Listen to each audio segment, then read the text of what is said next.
Dati-rati pagising sa umaga, naghahanda para pumasok na sa eskwela.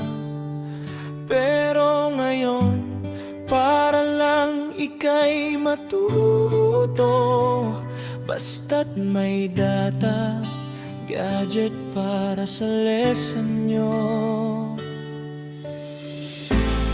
Di man natin lubos na maisip bakit ganito ang nangyayari.